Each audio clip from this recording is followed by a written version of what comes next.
ಸ್ನೇಹಿತರೆ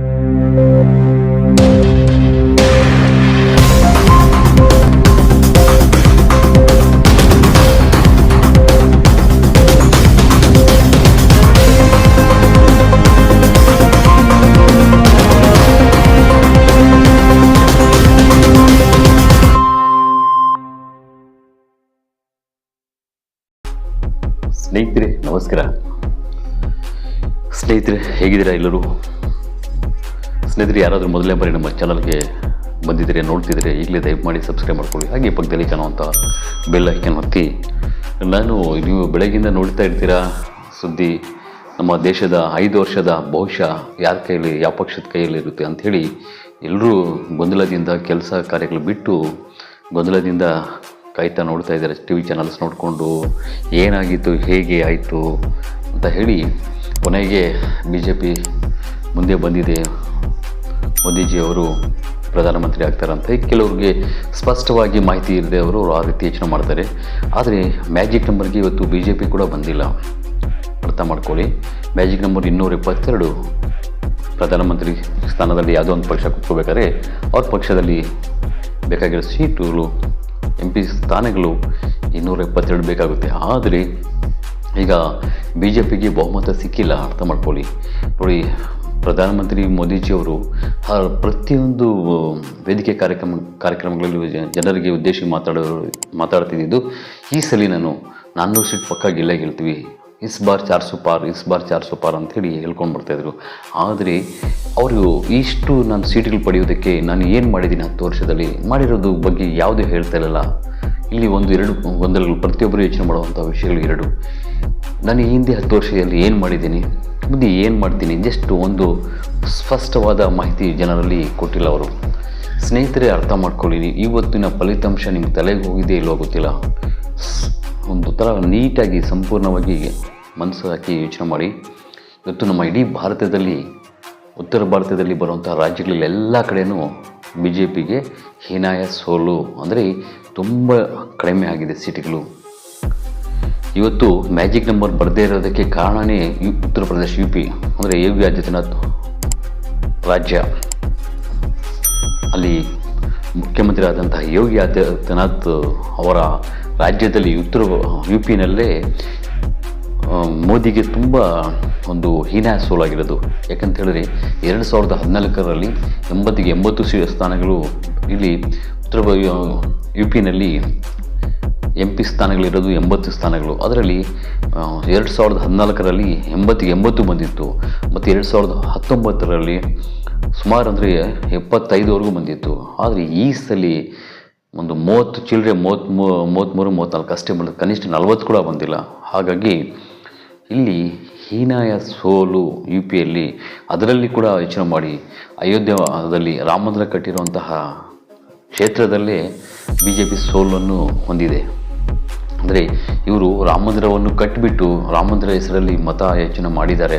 ಆದರೆ ಜನರಿಗೂ ಗೊತ್ತಾಗಿದೆ, ಇಲ್ಲಿ ರಾಮ ಮಂದಿರ ಕಟ್ಟಿರೋದು BJP ಪಕ್ಷ ಅಲ್ಲ, ರಾಮ ಮಂದಿರ ಕಟ್ಟುವುದಕ್ಕೆ ಇರುವಂತಹ ಒಂದು ಟ್ರಸ್ಟ್ ಮೆಂಬರ್ಸು ಪಾಪ ಇವತ್ತಿಂದ ಇಲ್ಲ, ಸುಮಾರು ವರ್ಷಗಳಿಂದ ಅವರು ಒಂದು ಟ್ರಸ್ಟ್ ಮಾಡಿಕೊಂಡು ಹೋಗಿ ಮಂದಿರದ ಸಿದ್ಧಾಂತಗಳನ್ನು, ಮಂದಿರದ ಜಾಗಗಳನ್ನು ಕಾಪಾಡ್ಕೊಂಡು ಬಂದಿರೋದು. ಇಲ್ಲಿ ಯಾವುದೇ ರೀತಿಯ ಒಂದು ಕೈ ಅನ್ನೋದು BJP ಪಕ್ಷದ ಇಲ್ಲ.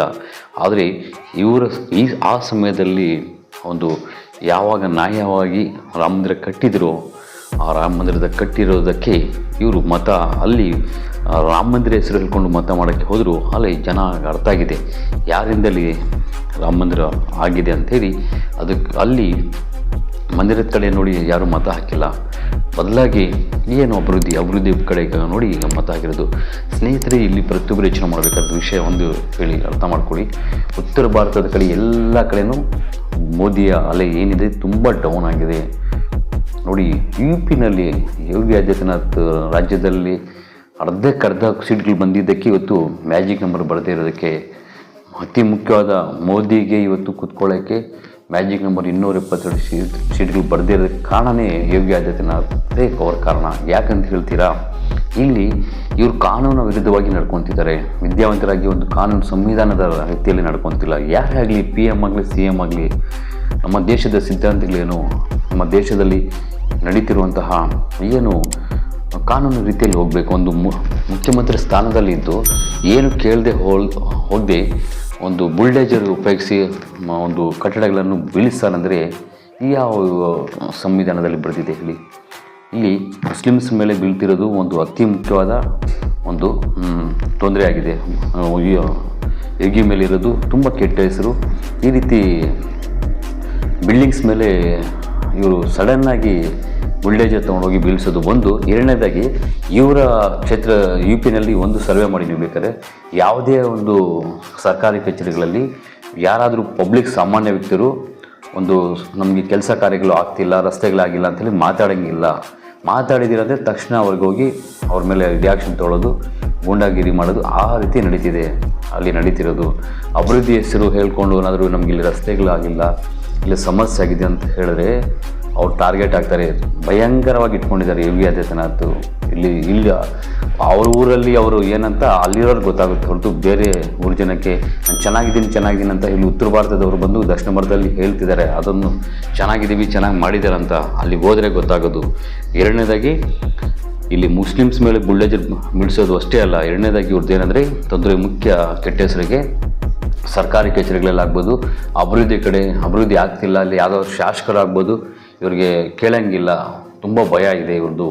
ಮೂರನೇದಾಗಿ SC ಜನಾಂಗದವರಿಗೆ SC/ST ಜನಾಂಗದ ಹೆಣ್ಣುಮಕ್ಕಳಿಗೆ ತುಂಬ ಅತ್ಯಾಚಾರಗಳು ತುಂಬ ನಡೀತಿದ್ದಾವೆ. ಹಾಗೆ ಸುಮಾರು ಅಂದರೆ 2 ಲಕ್ಷ ಹೆಣ್ಣುಮಕ್ಕಳು ನಾಪತ್ತೆಯಾಗಿದ್ದಾರೆ. ಅರ್ಥ ಮಾಡ್ಕೊಳ್ಳಿ, ಇದು ಅತಿ ಮುಖ್ಯವಾದ ಕಾರಣ. ಆ ಕಾರಣ ಇಟ್ಕೊಂಡು ಯಾವುದೇ ಒಂದು ಮಗು ಸ್ನೇಹಿತರು ಅರ್ಥ ಮಾಡ್ಕೊಳ್ಳಿ, ಯಾರ ಮಗಳಾದರೂ ಯಾವ ಕ್ಯಾಸ್ಟರನ್ನು ಇವತ್ತು ಒಂದು ಊರಲ್ಲಿ ಒಂದು ಸುಂದರವಾದ ಒಂದು ಹುಡುಗಿ ಹೆಣ್ಮಕ್ಳು ನಾಪತ್ತೆ ಆಗ್ತಾರೆ. ಇವತ್ತು ಎರಡನೇದಾಗಿ ಇನ್ನೊಂದು ಮಗು ನಾಪತ್ತೆ ಆಗ್ತಾರೆ, ಮೂರನೇದಾಗಿ ಇನ್ನೊಂದು ಮಗು ನಾಪತ್ತೆ ಗೊತ್ತಾಗುತ್ತೆ. ಒಂದು ಊರಲ್ಲಿ ಗೊತ್ತಾಗುತ್ತೆ, ಒಂದು ಊರಿಂದ ತಾಲೂಕಿನ ಜಿಲ್ಲೆಯಿಂದ ರಾಜ್ಯನೇ ಗೊತ್ತಾಗುತ್ತೆ. ಆ ರೀತಿ ಡಿಜಿಟಲ್ ಮೀಡಿಯಾ ಇವತ್ತು. ಹಾಗಾಗಿ ಇವರ ವೀಕ್ನೆಸ್ ಇವತ್ತು BJPಗೆ ಅಗಾಧವಾದ ಒಂದು ಹಿನ್ನಡೆ ಉಂಟು ಮಾಡಿದ್ದವು. ಯಾಕಂದರೆ ಒಂದು ನಮ್ಮ ದೇಶದಲ್ಲಿ UP ಇದೆ ಅಲ್ವಾ, ಉತ್ತರ ಭಾರತದಲ್ಲಿ UP ಇಡೀ ಭಾರತದಲ್ಲೇ UP ರಾಜ್ಯ, ಉತ್ತರ ಪ್ರದೇಶದ ರಾಜ್ಯ ಒಂದು ಹಾರ್ಟ್ ಇದ್ದಂಗೆ. ಆ ಹಾರ್ಟಲ್ಲೇ ತೊಂದರೆ ಆಗಿದೆ ಅಂದರೆ ಇನ್ನು ಎಲ್ಲಿಗೆ ಹೇಳ್ತಾರೆ. ಅಗಾಧ ಸೋಲು ಅನ್ಬೋದು, ಹೀನಾಯವಾದ ಸೋಲು ಅನ್ಬೋದು ಇವತ್ತು BJPಗೆ. ಯಾಕಂದರೆ UPನಲ್ಲಿ ಬಂದಿರುವಂತಹ ಏನು ರಿಸಲ್ಟ್ ಇದೆ, ಆ ರಿಸಲ್ಟ್ ಇವತ್ತು ನರೇಂದ್ರ ಮೋದಿಜಿಯವರು ಬ್ರ್ಯಾಂಡ್ ಥರ ಡೆವಲಪ್ ಮಾಡ್ಕೊಂಡು ಹೋಗಿದ್ರು ಇಡೀ ಇಂಡಿಯಾದಲ್ಲಿ BJP ಪಕ್ಷವನ್ನು. ಆ ಬ್ರ್ಯಾಂಡನ್ನು ಇವತ್ತು ಮುರಿದಿರೋದು ಬುಲ್ಡೇಜರ್ ಬಾಬಾ. ಇಲ್ಲಿ ಕೇವಲ ಬುಲ್ಡೇಜರ್ ಅಲ್ಲ, ಅಲ್ಲಿ ತುಂಬ ನಡೀತಿದ್ದಾವೆ ಸ್ನೇಹಿತರೆ. ಯಾರೇ ಆಗಲಿ ಅಭಿವೃದ್ಧಿ ಇಲ್ಲ ಅಂತ ಒಂದು ಶಾಸಕರ ಮೇಲೆ ಬಿದ್ದರೆ ಈ ಬಾಬಾ ಎಂಟ್ರಿ ಆಗ್ತಾರೆ. ಬಾಯಿ ಬಿಟ್ಟು ಏನು ಹೇಳಿದ್ರೆ ಅಲ್ಲಿ ಸರ್ಕಾರ ಕಚೇರಿಗಳಲ್ಲಿ ಆ ಕಚೇರಿದವರು ಏನು ಹೇಳಿದ್ರೆ ಅದನ್ನು ಕೇಳಬೇಕು, ಪಬ್ಲಿಕ್ ಕೇಳಂಗಿಲ್ಲ. ಅದು ಎರಡು. ಮೂರನೇದಾಗಿ SC/ST ಜನಾಂಗದ ಹೆಣ್ಣುಮಕ್ಳಿಗೆ ತುಂಬ ತೊಂದರೆಗಳಾಗಿದ್ದಾವೆ, ಅಲ್ಲಿ ನಡೀತಿದ್ದಾವೆ, ಶೋಷಣೆಗೆ ಒಳಗಾಗ್ತಾ ಇದ್ದಾವೆ ಹೆಣ್ಣುಮಕ್ಕಳು. ಅಲ್ಲಿ ಈ ವೀಕ್ನೆಸ್ಸಿಂದ ಅಲ್ಲಿ BJP ಸೋಲಾಯಿತು. ಇವತ್ತು ಇಡೀ ಈ ತೊಂದರೆ ಇಡೀ ಮೋದಿಜಿಗೆ BJP ಪಕ್ಷಕ್ಕೆ ಮ್ಯಾಜಿಕ್ ನಂಬರ್ ಬರೋಕ್ಕೆ ತೊಂದರೆ ಆಯಿತು. ಅಷ್ಟೇ ಅಂತಲ್ಲ, ಇವತ್ತು ಇಷ್ಟೊಂದು ಸೀಟ್ಗಳು ಬಂದಿದೆ ಅಂದರೆ ಕೇವಲ ದಕ್ಷಿಣ ಭಾರತದಿಂದ ಕೆಲವೊಂದು ರಾಜ್ಯಗಳಲ್ಲಿ ನೋಡಿ, ತಮಿಳುನಾಡಲ್ಲಿ ಕೂಡ ಬಂದಿದೆ ಇವತ್ತು BJP. ಹೊಸದಾಗಿ ತಮಿಳುನಾಡಲ್ಲಿ ಅಣ್ಣಾಮಲೈ ಅವರು ಅಭಿವೃದ್ಧಿ ಮಾಡಿದ್ದಾರೆ. ಮತ್ತು ಕರ್ನಾಟಕದಲ್ಲಿ ಕೂಡ ಏನು ಕಡಿಮೆ ಏನಿಲ್ಲ, ಕರ್ನಾಟಕದಲ್ಲಿ ಕೆಲವೊಂದು ಸೀಟ್ಗಳು ಬಂದಿದ್ದಾವೆ BJPಗೆ. ಮತ್ತು ಆಂಧ್ರದಲ್ಲಿ ಬಂದಿದ್ದಾವೆ, ತೆಲಂಗಾಣದಲ್ಲಿ ಬಂದಿದ್ದಾವೆ. ಕಂಪೇರ್ ಮಾಡಿದ್ರೆ ಉತ್ತರ ಭಾರತಕ್ಕೆ ದಕ್ಷಿಣ ಭಾರತದಲ್ಲಿ ಎಷ್ಟು ಸೀಟ್ಗಳು ಬಂದಿರೋದು ಅರ್ಥ ಮಾಡ್ಕೊಳ್ಳಿ. ಆದರೆ ಉತ್ತರ ಭಾರತದಲ್ಲಿ ತುಂಬ ಕಡಿಮೆ ಆಗಿರೋದಕ್ಕೆ ಕಾರಣವೇ ಇವ್ರ ನಿರ್ಲಕ್ಷ್ಯ. ಅರ್ಥ ಮಾಡ್ಕೊಳ್ಳಿ. ಇವತ್ತು ಯಾವಾಗ ನಮಗೆ ಒಂದು ದೇವರು ನಮಗೆ ಮತ ಹಾಕಿರೋ ಜನರು ಅವ್ರಿಗೆ ಅಭಿವೃದ್ಧಿ ಮಾಡಬೇಕು, ಅವರು ನಮಗೆ ನಂಬಿ ಮತ ಹಾಕಿದ್ದಾರೆ, ನಮಗೆ ಒಂದು ಒಳ್ಳೆಯ ಸ್ಥಾನಮಾನ ಕೊಟ್ಟಿದ್ದಾರೆ.